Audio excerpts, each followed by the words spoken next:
आप देख रहे हैं 5G नेटवर्क विकास कुमार के साथ। तो चले बढ़ते हैं आज के एक कहानी किला की आता ओर। है जो कि कई सालों से हॉन्टेड है, ऐसा दावा किया जाता है। इस किले का इतिहास ही इस किले को हॉन्टेड बनाता है। साथ ही इस जगह पर कई पैरानॉर्मल टेस्ट हो चुके हैं। तो चलिए दोस्तों शुरू करते हैं आज का हॉन्टेड सफर। की ज़बान पर एक किला आता है जो कि कई सालों से हॉन्टेड है, ऐसा दावा किया जाता है। इस किले का इतिहास ही इस किले को हॉन्टेड बनाता है।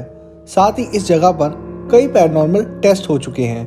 तो चलिए दोस्तों शुरू करते हैं आज का हॉन्टेड सफर। भानगढ़ का किला। ये भानगढ़ का किला 16वीं सेंचुरी में बनाया गया था और ये राजस्थान में है।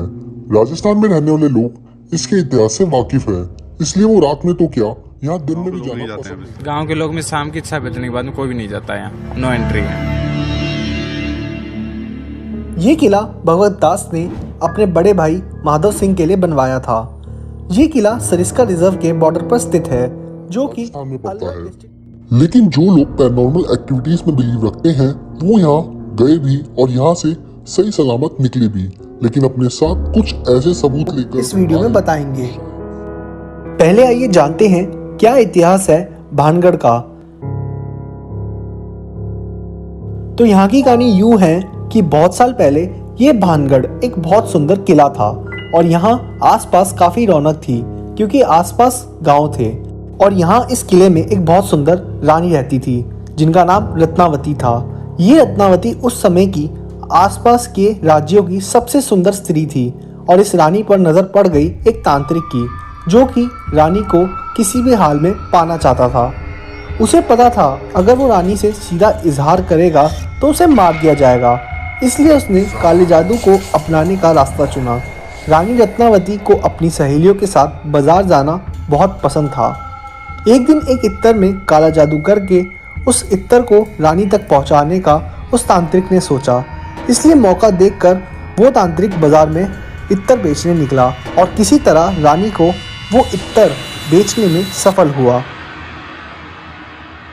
उस इत्तर में काला जादू किया हुआ था जिसका असर कुछ यूं होता कि जो भी वो इत्तर को लगाएगा वो तांत्रिक की ओर खींचा चला जाएगा।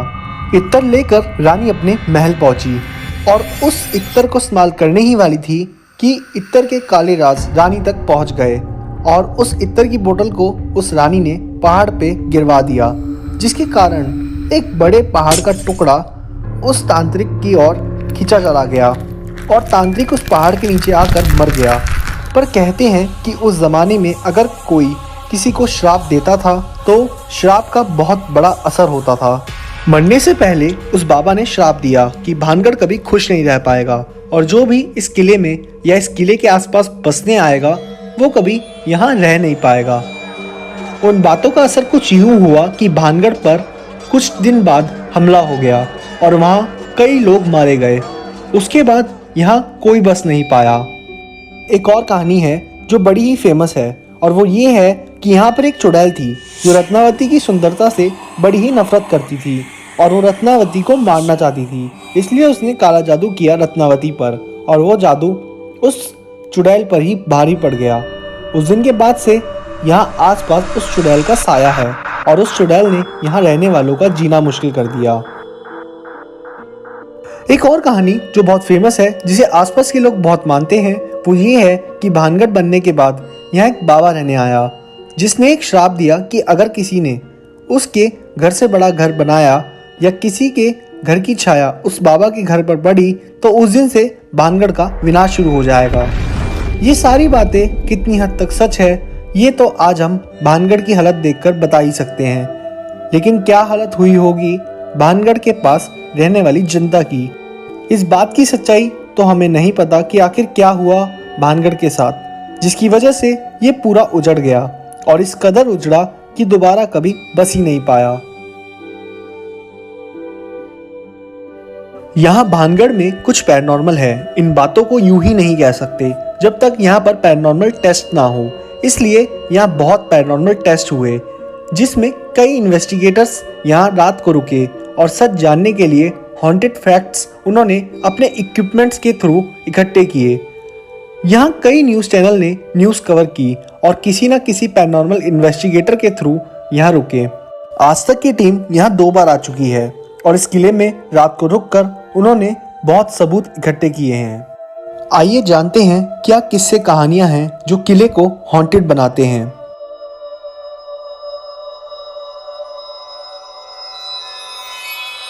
यहाँ बैठने वाले गार्ड्स अक्सर बताते हैं कि प्रशासन के मना करने पर भी यहाँ कुछ बच्चे एक बार किले में घुस गए थे और उन्होंने इस किले में कुछ ऐसा अनुभव किया जिसने गार्ड्स के भी होश उड़ा दिए। उन बच्चों ने बताया कि अंदर उन्होंने पूरा सजा हुआ बाजार देखा और ऐसी रौनक देखी जो उन्होंने अपनी पूरी ज़िंदगी में कभी नहीं देखी। बच्चे स्टूडेंट थे वो। अच्छा, क्या हुआ था? तो यूँ कर रहे अंकल जी आवाज़ आ रही थी वहाँ से अंदर महल में। बस ये बताते हैं कि रात को यहाँ पे कुछ ना कुछ आवाज़ें या ऐसा कुछ ना कुछ होती है, मतलब आत्मा और कुछ ऐसा नाइट को आता है। और मार्केट भी कुछ बताते हैं, चूड़ियों का जैसा मार्केट लगता था नाइट को। लोगों के अनुभव के हिसाब से राजा आज भी रात को इस महल में आता है और यहाँ अपनी प्रजा से बातें करता है। जिनके मंदिर में कुछ शक्तियाँ हैं जो इंसानों को अपने होने का एहसास कराती है। डांसर्स के कक्ष में से घुंघरू की आवाज़ आना। आज भी यहाँ एक कमरा है जिसे डांसर्स की हवेली कहा जाता है और वहाँ बहुत लोगों ने बहुत चीज़ें महसूस की है। हम जाते नहीं अंदर, किसी भाई के साथ में हो जाता है। एक दिन 10 दिन पहले नौरता की बात थी ना, उस दिन एक आदमी यहाँ गेट से आगे खत्म हो गया था। इस महल में घूमना इतना आसान नहीं, क्योंकि लोगों के हिसाब से यहाँ आप अकेले नहीं होते, आपके साथ कोई और भी होता है। और भी कई जगह है इस किले में जो कि हॉन्टेड है और इसे हॉन्टेड बताने वाले हम नहीं, ना ही न्यूज़ चैनल है, बल्कि प्रशासन भी इस बात पर यकीन करता है और शायद आज आप भी इस किले को हॉन्टेड मान ही ले। लोगों के हिसाब से इस किले में रात में कुछ ऐसा होता है जो आम इंसानों के लिए देखना, महसूस करना बहुत डरावना है। कहा जाता है कि दिन में जितना सुनसान वीरान ये किला दिखता है, रात में इस कमी को पूरा करने वाले भूत इसे रौनक से भर देते हैं। इसलिए तो भानगढ़ का एक और नाम है भूतों का गढ़, यानी भानगढ़। रात में ये भानगढ़ वही भानगढ़ बन जाता है जो ये था। जिस तरह की बसावट इस किले में थी और इसके आसपास जो भी औजार थे वो सब अपने आप शाम ढलते ही उजागर हो जाते हैं। और जिस भी बदकिस्मत ने इस डरावने मंजर को एक्सपीरियंस किया वो ये सब बताने लायक नहीं बचा। कई और चीज़ें हैं जो यहाँ देखी जाती है, जैसे यहाँ के बंदर जब बैठे होते हैं तब उनकी नज़र पहाड़ की चोटी पर बने एक किले पर होती है। कहते हैं कि उस किले में वो तांत्रिक रहता था जिसकी नज़र ऊपर से पूरे महल पर होती थी। अब बंदर ऐसा क्यों करते हैं इसका कारण किसी को नहीं पता। एक और रहस्यमय बात जो टूर गाइड्स बताते हैं वो ये है कि महल के ऊपर एक छोटा सा मंदिर था जहाँ रानी बैठा करती थी। रोज़ सुबह वहाँ पर एक गुलाब का फूल पाया जाता है। इसका मतलब रात को कोई आता है और वहाँ फूल रखकर चला जाता है, लेकिन दूर दूर तक कहीं भी गुलाब का फूल नहीं मिलता और ना ही उगाया जाता। कहते हैं कि उस तांत्रिक की आत्मा वहाँ ऊपर रहती है और वही है जो रोज़ रात को रानी के नाम फूल रखता है। आइए अब देखते हैं न्यूज़ वालों ने पैरानॉर्मल इन्वेस्टिगेटर्स के साथ मिलकर क्या सबूत इकट्ठे किए।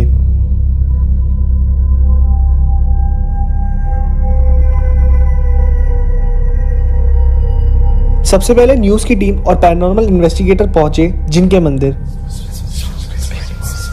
इस जिन के मंदिर में लोगों का ये मानना है कि आज भी यहाँ जिन रहते हैं। हैरत अंगेज की बात यह है कि यहाँ का वातावरण हमेशा खुशबू से भरा रहता है और ऐसा माना जाता है कि जिन्नों को खुशबू बहुत पसंद होती है। यहाँ की खुशबू क्यों बदल रही है? जैसे मैंने आपको बताया, ये जिन्नों का अभी भी ये जिन्नों की गुफा मानते हैं, तो यहाँ अभी भी आज भी अगरबत्ती हो या धूप हो, ऐसे कुछ ये जिन्नों को प्रसन्न करने के लिए आज भी इस्तेमाल किया जाता है। यहाँ इस कमरे का हाल बताएं तो इस कमरे में सिर्फ आकृति है जो दीवारों पे बनी है। यहाँ पर आज तक की टीम का कोई भी इंस्ट्रूमेंट वर्क नहीं करा, पर आगे एक गुफा थी जिसमें सिर्फ अंधेरा था। जहाँ जाने की कोशिश पैरानॉर्मल इन्वेस्टिगेटर ने की तो वहाँ पर चमगादड़ों ने उन पर हमला कर दिया। इन्वेस्टिगेटर्स चमगादड़ों को नुकसान नहीं पहुंचाना चाहते थे, इसलिए उन्होंने यहाँ की इन्वेस्टिगेशन रोक दी और वो आगे बढ़े। आगे बढ़ने के बाद वो पहुंचे राजा के महल, जहाँ ये बताया जाता है कि आज भी वहाँ दरबार लगती है और एक खजाना भी है जो भानगढ़ के किले में छुपा हुआ है, जिसे बचाने के लिए राजा के रक्षक हैं। इस टीम ने अपनी तहकीकात शुरू की, जहां उन्होंने इस्तेमाल किया EMF रीडर। EMF रीडर यानी इलेक्ट्रोमैग्नेटिक फील्ड रीडर, जो कि ऐसी तरंगों को पकड़ता है जो कि बिजली से बनती है और आत्मा भी अपने होने का एहसास इसी तरंगों से बताती है। इस महल में हर जगह EMF रीडर नेविगेट किया और EMF रीडर में चेंजेस दिखे। इसकी सुई एकदम से मूव हुई, जिसका मतलब वहाँ कोई एनर्जी तो थी। इस रीडर में एक क्वेश्चन के बाद बहुत फ्लक्चुएशंस हुई और वो क्वेश्चन था, क्या यहाँ कोई है? इस क्वेश्चन के बाद EMF रीडर में हरकत देखी गई, लेकिन उसके बाद धीरे धीरे EMF रीडर बिल्कुल नॉर्मल हो गया। ये क्या था, ना तो आज तक की टीम समझ पाई और ना ही इन्वेस्टिगेटर्स, पर जो भी था बहुत दिल दहला देने वाला था। इन्वेस्टिगेटर अक्सर डायरेक्टली बात करते हैं और उन्होंने राजा के महल में एक डायरेक्टली क्वेश्चन पूछा, और वो क्वेश्चन ये था कि अगर उस राजा के महल में कोई और भी है तो वो आवाज़ करके बताए। और जैसे ही ये बात बोली तो एकदम से किसी चीज़ के टकराने की आवाज़ आई। क्वेश्चन करने के बाद इस आवाज़ का आना बहुत ही अजीब था। ये आवाज़ किसकी थी?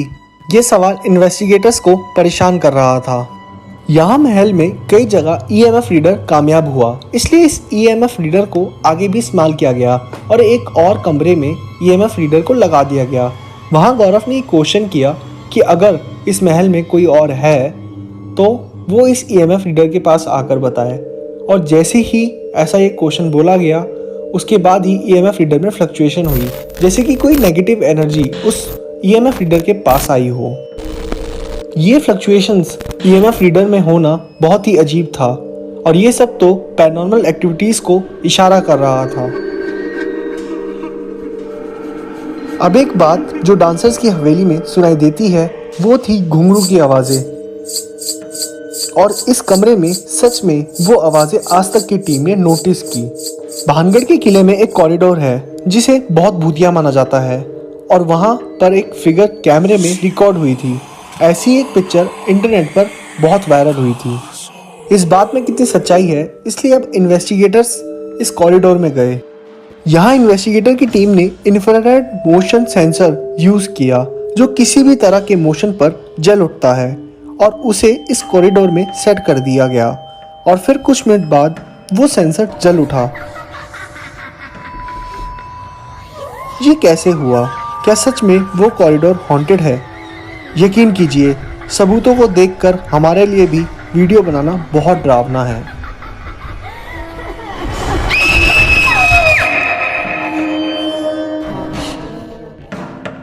जी न्यूज़ ने भी इस किले में स्टे किया और यहाँ से कुछ सबूत इकट्ठे किए। इन सबूतों में इन्वेस्टिगेटर्स ने अपने आप को कई जगह सफोकेटेड पाया,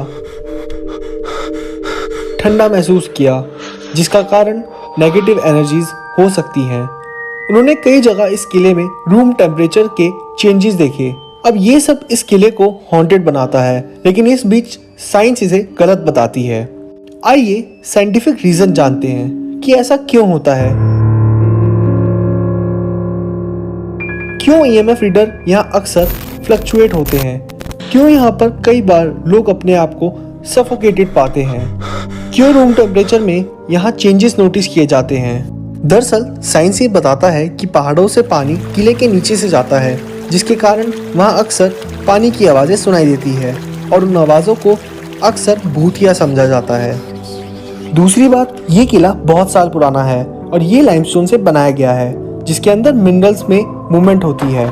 उसी की वजह से इलेक्ट्रोमैग्नेटिक फील्ड्स बनती है और EMF रीडर उन एनर्जीज को डिटेक्ट करता है। कि जो भी मिट्टी और जिस चीज़ से बनी हुई है भानगढ़ का किला, इसमें मिनरल्स काफ़ी हैं, और मिनरल यानी लाइमस्टोन इस टाइप की जो भी मिनरल्स होते हैं उसकी वजह से इलेक्ट्रोमैग्नेटिक फील्ड बनता है। हो सकता है इस मिनरल की वजह से कई जगह हमें इलेक्ट्रोमैग्नेटिक फ्लक्चुएशन मिल रहा हो, लेकिन जैसा हमने दूसरी जगह पे देखा है ऑन कमांड जलना, वैसा कहीं कुछ नहीं मिला है। रूम टेम्परेचर का कारण यहाँ की ओपन विंडो को बताया जाता है।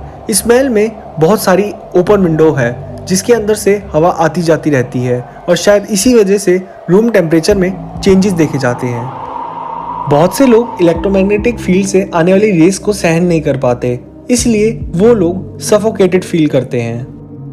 उसी को फिर समझते हैं कि मेरा गला दबा रहा है। जैसे क्या होता है, यहाँ पे आप आओगे ना, अब जैसे आपने देखा होगा श्रिंकिंग, जैसे अगर आप कहीं पर ऑक्सीजन कम कर दें तो चॉकिंग फीलिंग होगी ना आपको, तो ये चॉकिंग फीलिंग होने लगती है यहाँ पे। जैसे हम यहाँ पे एंटर करते हैं ना, हमें ऐसा लगता है कि जैसे हमारा गला कोई दबा रहा हो, तो लोगों को क्या लगता है कि कोई आगे हमारा गला दबाता है यहाँ पे, जो कि वो एक्चुअल में कोई आउटर एनर्जी आके नहीं दबा रही है, बल्कि it is an lack of oxygen. और लेकिन इन रीजंस को देखने के बाद भी एक सवाल आपके मन में और हमारे मन में भी था, प्रशासन और ASI यानी आर्कियोलॉजिकल सर्वे ऑफ इंडिया की माने तो यहाँ रुकना मना क्यों है? उसका भी एक रीजन है जो साइंटिफिक है और कई हद तक लॉजिकल भी है।